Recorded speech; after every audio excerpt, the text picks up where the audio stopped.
Maintenant qu'on a vu un peu les bases, l'idée c'est de rentrer un peu plus dans les essais cliniques. Et les questions qu'on a souvent sur les essais cliniques, c'est quelles sont les étapes des essais cliniques? Pourquoi est-ce qu'il y a des essais cliniques? À quoi ça sert? Pourquoi c'est si long? Est-ce qu'on est obligé de passer par un essai clinique pour avoir un traitement, ou est-ce qu'on peut juste sauter toutes ces étapes? Est-ce qu'on peut directement aller chez l'homme à partir de la souris, ou à partir des cellules, ou à partir des idées des chercheurs et des cliniciens? Et quelles sont les difficultés spécifiques pour les maladies rares? Donc je vais laisser peut-être Massimo commencer à répondre à certaines de ces questions. Oui, merci. Ben, ce ne sont pas des questions faciles, je vous assure. Et si je ne Ce tombe sont pas nos ici, questions et je vous remercie de m'en avoir envoyé beaucoup. Voilà. Et je dois vous dire quelque chose avant de commencer à tenter de vous donner une réponse. Parce que, avec mon expérience à la fois au laboratoire et en clinique, ce n'était pas évident, même pour quelqu'un qui a fait le médecin pour plusieurs années et qui a travaillé au laboratoire pour plusieurs années. En fait, moi-même, je commençais à faire mon expérience du processus qu'on appelle du développement de nouveaux traitements. Ces dernières quelques ans, disons depuis une dizaine d'années peut-être. Ce n'était pas quelque chose d'évident, c'est quelque chose qui a fallu apprendre. Et je tiens à vous dire ça, parce que ce n'était pas évident au départ et que je comprends bien toutes ces questions, comment ces questions sortent, parce que ces questions ne sortent pas seulement chez vous, mais même chez les professionnels à un moment donné, et il faut réfléchir pour les adresser. L'autre chose que je voudrais vous dire à l'avance, c'est qu'ici, nous ne sommes pas les prêtres d'une église qui doivent vous communiquer des vérités. C'est un processus qui a été développé au fil des années, le développement de nouveaux traitements. C'est un processus qui a connu des changements. C'est un processus qu'on peut adapter. Et donc, quand je suis rentré en contact avec ce monde du développement clinique, je me suis rendu compte qu'il y avait certaines idées établies, certains principes qui étaient évidemment à respecter, mais qu'il y avait beaucoup de choses, beaucoup d'approches qui se prêtent en certaines souplesses pour lesquelles il faut penser, mettre dedans de nouvelles idées. Et donc, je pense qu'un des messages que je voudrais faire passer aujourd'hui est que ce n'est pas un processus fixe établi par les évêques de cette Église ou par les papes de cette Église, mais c'est un processus dynamique qu'on peut adapter à des différentes réalités. Et vous allez voir qu'il y a des approches différentes selon le type de traitement, selon le problème qu'on essaie de cibler. Donc, je voulais commencer à vous dire ça.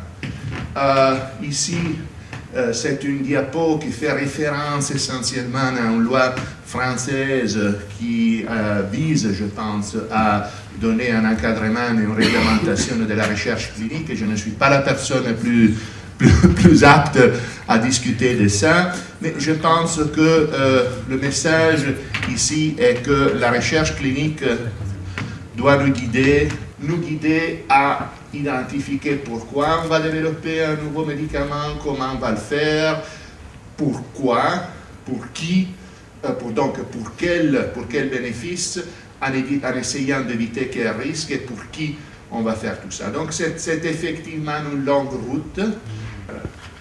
Et je mis cette diapo ici juste pour vous dire que, effectivement, commencer à essayer de répondre. Oh là là, non, c'est pas.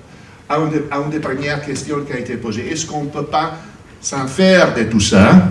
Est-ce qu'on ne peut pas passer directement de la recherche au laboratoire des idées des chercheurs à l'application clinique, à donner un traitement à tous les patients, évitant de faire ça? Et ma réponse, malheureusement, avec toute l'expérience que j'ai pu faire, c'est non. On ne peut pas le faire. Les études précliniques, on les appelle, nous donnent un guide précieux pour le développement de nouveaux traitements, mais ne peuvent pas remplacer l'essai clinique. La réponse des êtres humains est le résultat de nombreux facteurs que nous ne pouvons pas reproduire exactement au laboratoire. Nous avons des systèmes modèles au laboratoire, on a une idée qui se base sur un conseil scientifique, sur une découverte, on essaie de voir si ça marche sur ces systèmes modèles, mais puis finalement il y a le passage à l'expérience sur l'être humain est un passage essentiel, malheureusement. Je dis malheureusement parce que ça prend du temps, mais évidemment, c'est très important.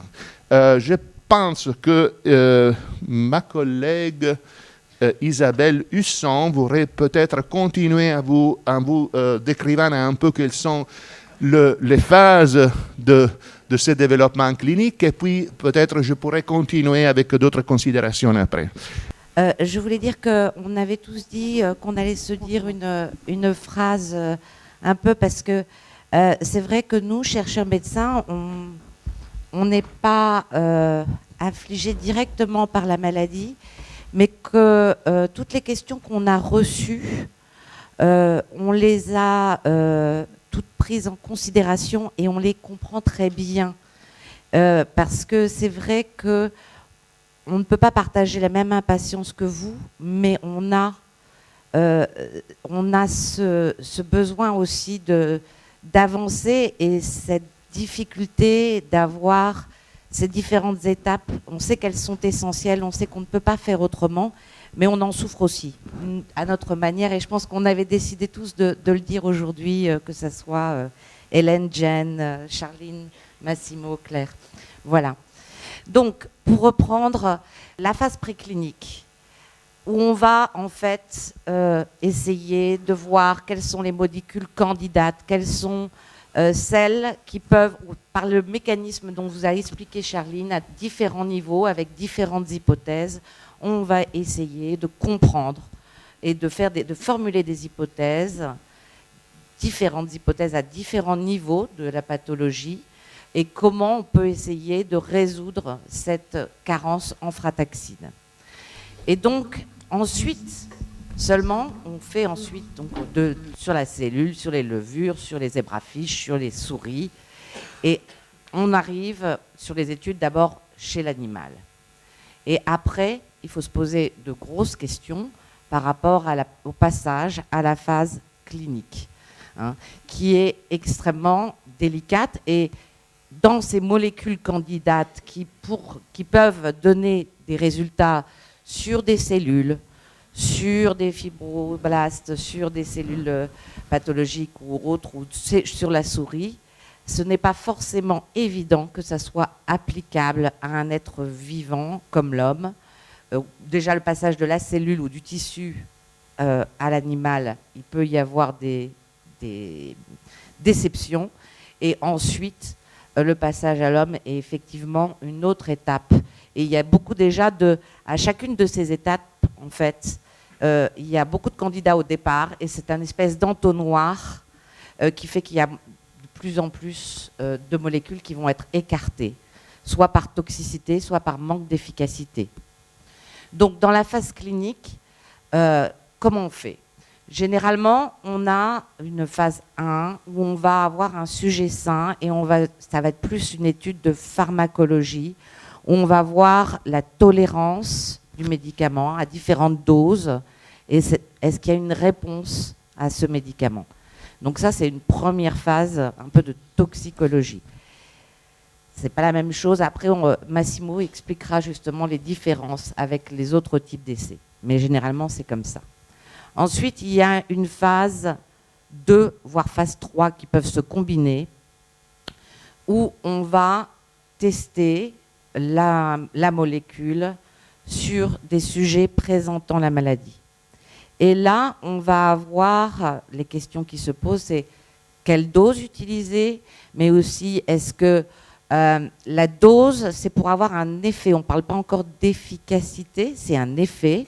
Et quelle est la dose minimale pour avoir un effet, maximale pour avoir aussi pas de problème de tolérance, et sous quelle forme, sous quelle fréquence on va administrer ce potentiel médicament. Donc, on va avoir des schémas de doses ou de traitements à tester, on va élaborer des groupes, et ensuite on passe en phase 3. Parfois, on peut avoir une combinaison des deux phases. Et donc, l'essai clinique, on va avoir des patients qui vont essayer d'évaluer l'efficacité du traitement. Je dis bien essayer d'évaluer. Un essai, c'est essayer. C'est-à-dire que ce n'est pas être le premier à avoir un traitement efficace, c'est-à-dire répondre à la question quel va être l'effet de ce médicament potentiel dont on ne sait pas encore son efficacité, et c'est ce qu'on veut prouver, et c'est pour ça qu'il faut des populations particulières pour ces essais cliniques, avec éventuellement donc avec la notion de groupe placebo.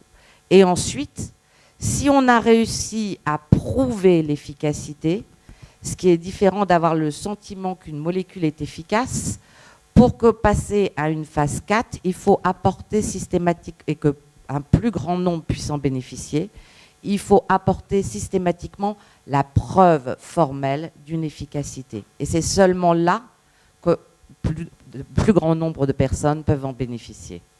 Donc, juste pour représenter rapidement, donc, au niveau préclinique, déjà plusieurs années pour sélectionner des bons candidats. Ensuite, dans les phases 1, donc sujet sain, c'est une dizaine à une vingtaine de sujets.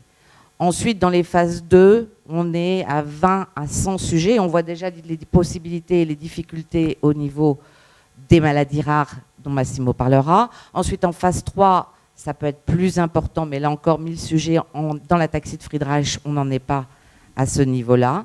Et ensuite, en phase 4, c'est-à-dire l'ensemble, si on a prouvé l'efficacité, seulement si on a prouvé l'efficacité par rapport à un groupe placebo, généralement, à ce moment-là, l'utilisation pour une population plus générale de patients.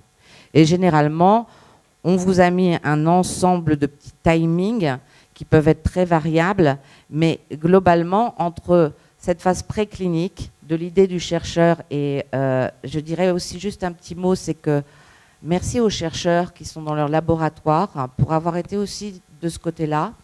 Je pense que on ne ferait rien sans eux, et l'idée, c'est, on ne parlerait peut-être pas de thérapie génique aujourd'hui s'il n'y avait pas des chercheurs dont c'est le métier au laboratoire. Et donc, merci Hélène aussi pour ça, parce que après, c'est un métier qui est différent, le passage à l'homme, mais si on n'a pas cette base-là de phase préclinique, et merci à Massimo, merci aux autres chercheurs, on ne peut rien faire chez l'humain. D'abord, il faut que ça y émerge l'idée. Et donc, en fait, il y a une dizaine d'années, généralement, entre ce début, si tout se passe bien, et aussi l'autre notion importante que Massimo m'a supprimée. Ben oui. Donc, je découvre. Hein, non, alors... mais reviens en arrière, Isabelle. Donc, vous avez bien compris, les essais, ça prend du temps. Les différentes phases sont importantes pour pouvoir répondre à différentes questions à chaque fois. Entre les molécules candidates, donc il y a le phénomène de temps, mais il y a aussi le phénomène d'une sélection hyper drastique entre ceux qui sont toxiques, ceux qui sont non applicables, ceux dont on n'arrive pas à prouver l'efficacité. Et pour une dizaine, une quinzaine de candidats, à chaque étape, phase 1, phase 2, phase 3, phase 4, il peut y avoir une sortie du médicament et l'essai peut s'arrêter net parce qu'on le juge éthiquement pas possible de continuer ou pas efficace ou voilà. Donc ça, c'est très important comme notion à avoir. Donc une notion de délai et de sélection des molécules. Alors, je voulais juste revenir un peu sur tout le concept, donc que la recherche, que les essais cliniques, la phase préclinique et les essais cliniques ne sont que deux successives étapes d'un processus de recherche scientifique.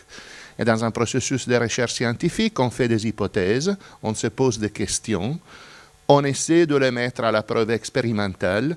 Et mettre à la preuve expérimentale, ça veut dire de se poser de questions très précises et d'essayer de mettre en route les moyens pour avoir une réponse la plus fiable possible.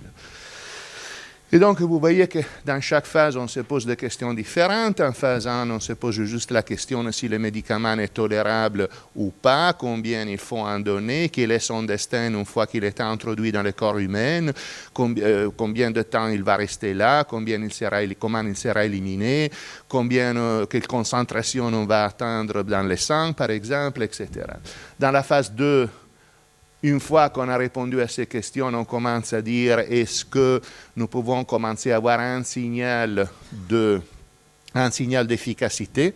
Et je vous dirais que surtout pour les maladies rares, on essaie d'avoir un signal d'efficacité le plus tôt possible. En phase 3, il faut vraiment montrer que cette efficacité a un impact clinique, c'est-à-dire ça améliore la vie de personnes qui ont été traitées. En phase 4, on va voir comment tout ça se comporte dans la vie réelle, c'est-à-dire une fois que les essais sont terminés, c'est vraiment plus une question de, comme je peux dire, de récolte des données de comment quelque chose se passe dans la vie réelle. Alors, je voudrais anticiper une des questions, si je peux, la question sur pourquoi et comment et pourquoi on fait de sélection. On fait des sélections parce que, comme je vous l'ai dit, quand on fait une expérience scientifique, il faut la planifier, il faut bien identifier quelles sont les questions qu'on se pose et il faut développer une méthodologie. Alors, nous avons des questions ici à poser, par exemple, sur l'efficacité d'un traitement. Qui sont les patients qui pourraient nous donner cette information dans le temps plus rapide possible? Qui sont les patients, quelles sont les caractéristiques d'un patient pour que nous pouvons savoir, sans devoir patienter pour 10 ans, si ce traitement est efficace. Et même côté, par exemple, effets secondaires ou indésirables, qui sont les patients qui, pour l'instant, nous donnent un risque qui peut-être au départ est moins important. Est-ce que nous allons traiter tout de suite quelqu'un qui a une insuffisance cardiaque ou nous allons attendre un petit moment, voir si ceux qui sont en meilleur état général répondent bien avant de prendre un risque supplémentaire avec des gens qui sont plus malades. Donc il y a toute cette série de considérations. Ça ne veut pas du tout dire que le traitement sera limité à ceux qui répondent à ces critères. Effectivement, d'abord dans les phases suivantes, on peut élargir même dans l'essai clinique et commencer à inclure des gens qui répondent à des critères qui sont de plus en plus larges. Et finalement, on peut même s'en débarrasser. Je vous fais un exemple. Quand vous savez ce que c'est la thrombolyse.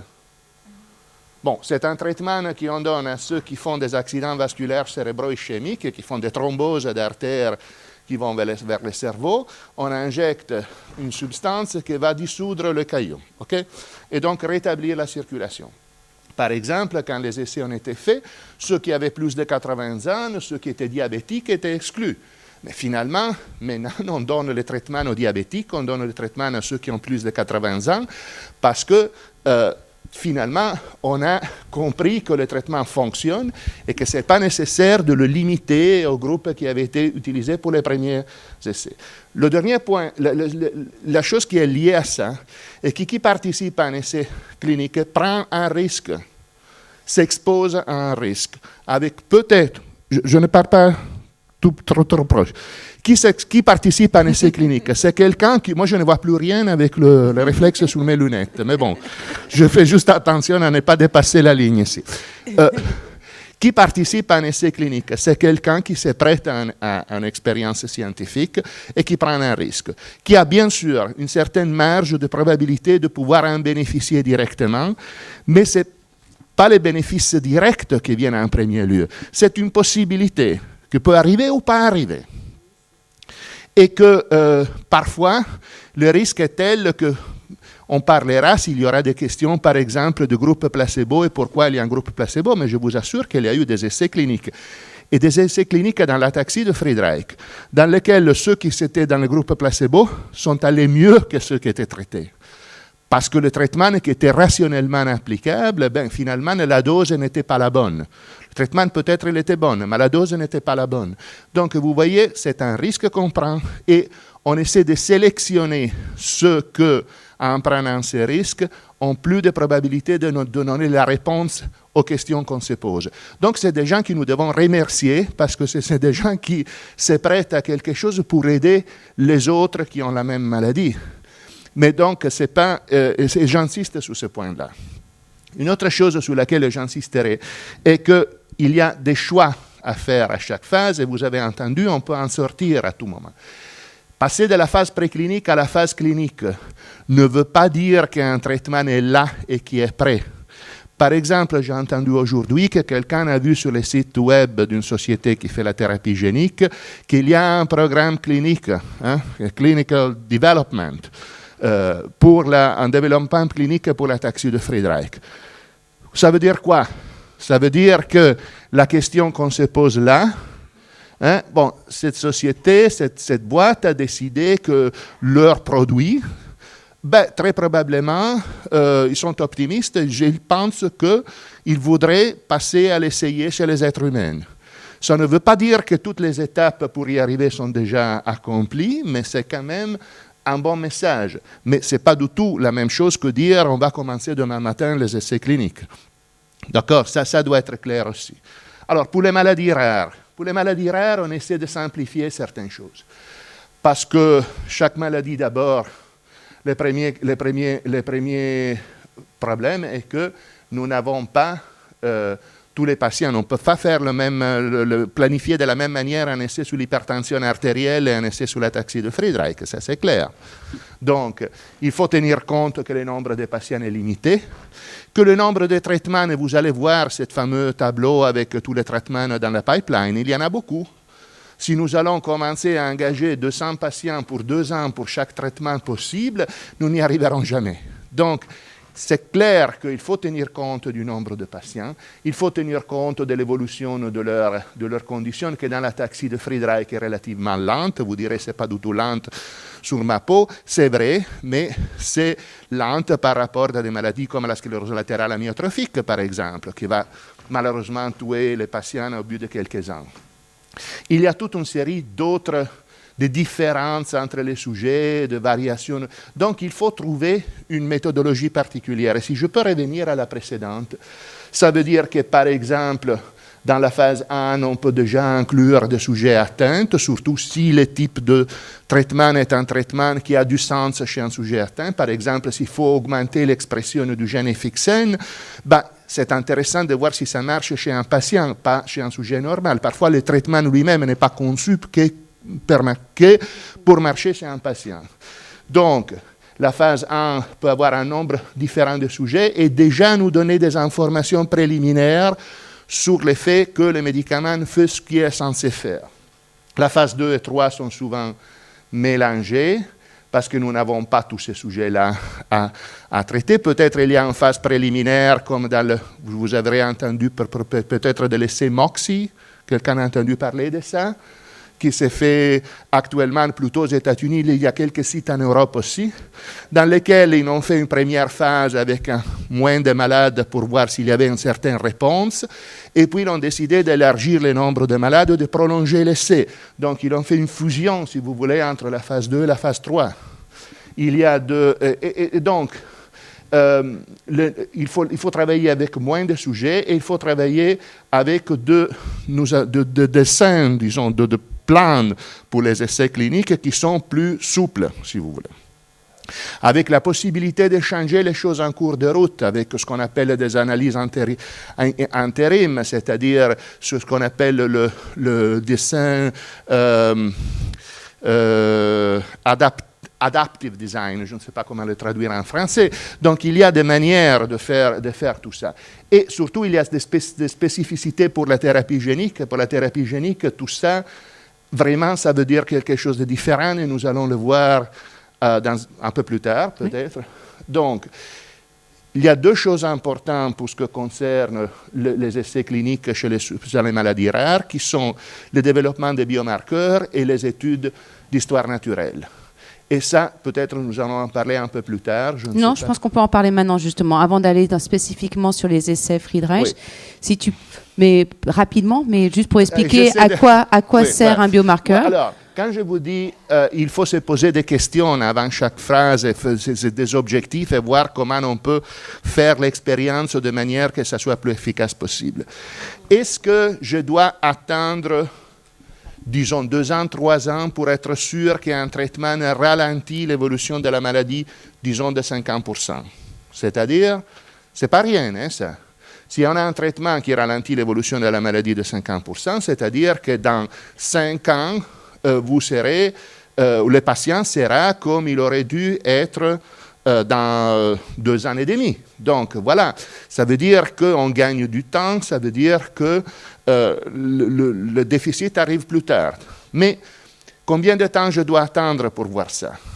Pour avoir les preuves cliniques de quelque chose de ça, on a estimé qu'il faut au moins 2 ans, il faut 200 patients engagés. C'est trop. Alors, nous essayons de voir, surtout dans ces phases-là, si on peut se poser des objectifs intermédiaires. Et les objectifs intermédiaires sont souvent ce qu'on appelle des biomarqueurs. Que sont les biomarqueurs? Les biomarqueurs sont des caractéristiques, ça c'est une définition officielle, si vous voulez, qui viennent de l'FDA, de l'agence régulatrice américaine. C'est une caractéristique objectivement mesurée, évaluée tant qu'un indicateur d'un processus biologique normaux ou pathogène ou des réponses pharmacologiques en intervention thérapeutique. Traduit en mots simples. C'est-à-dire que c'est une caractéristique mesurable qui sert pour le dépistage médical, pour les diagnostics, pour établir un pronostic, la réponse à un traitement, la rechute après un traitement, la toxicité d'une molécule. Et donc, vous voyez, ça peut nous répondre aux questions qu'on se pose dans un essai clinique.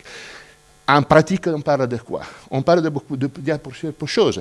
On parle par exemple d'imagerie, on parle d'IRM, vous avez vu les échocœurs, vous avez vu les IRM du cœur. Il y a évidemment énormément d'études au niveau du cerveau de la moelle épinière pour ce qui concerne l'ataxie de Friedreich, pour voir on a déterminé des paramètres qui sont anormaux et qui pourraient changer.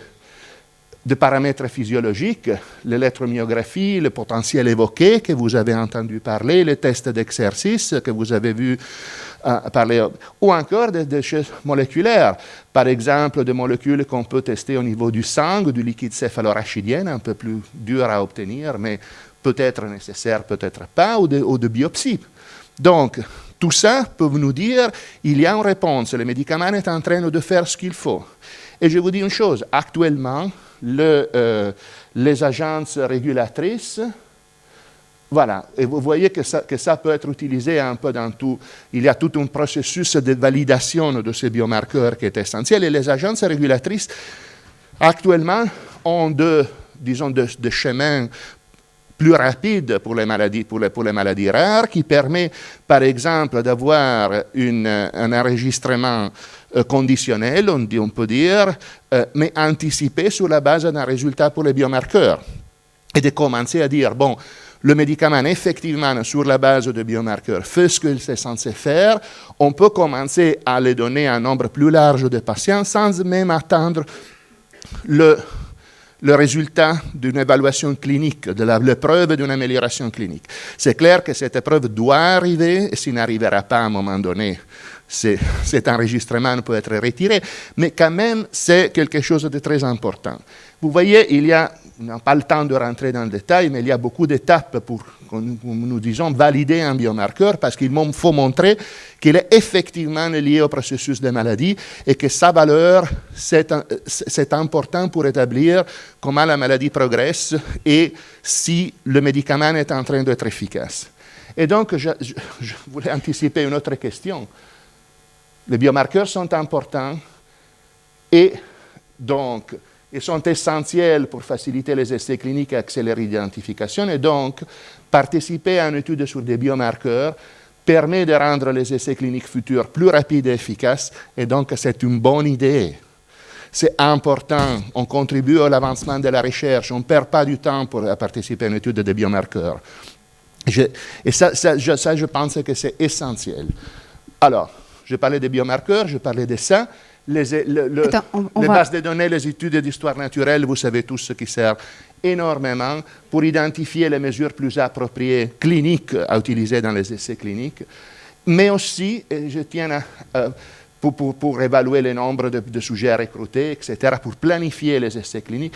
Mais je dirais aussi que les études d'histoire naturelle servent aussi en entre-temps pour identifier les problèmes prioritaires pour la prise en charge. Ça aide même en attente de l'essai clinique parce que nous aide à comprendre mieux le tableau de la maladie et son évolution. Voilà.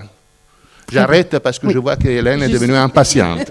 Juste un mot par rapport à l'histoire naturelle. On ne comprend pas trop ce que c'est en général. C'est parce que dans cette maladie rare, comme plein dans d'autres maladies rares, on ne comprend pas tout dans l'ataxie de Friedreich. Donc, Isabelle et d'autres pourraient en parler longuement. Donc, il y a encore une phase de connaissance à avoir sur pourquoi il y a tel et tel symptôme. Ah ben tiens, on n'avait pas observé. Il y en a qui ont tel problème visuel et pas d'autres, etc. Donc, l'histoire naturelle est très importante aussi dans la recherche pour mieux comprendre la maladie et mieux la traiter.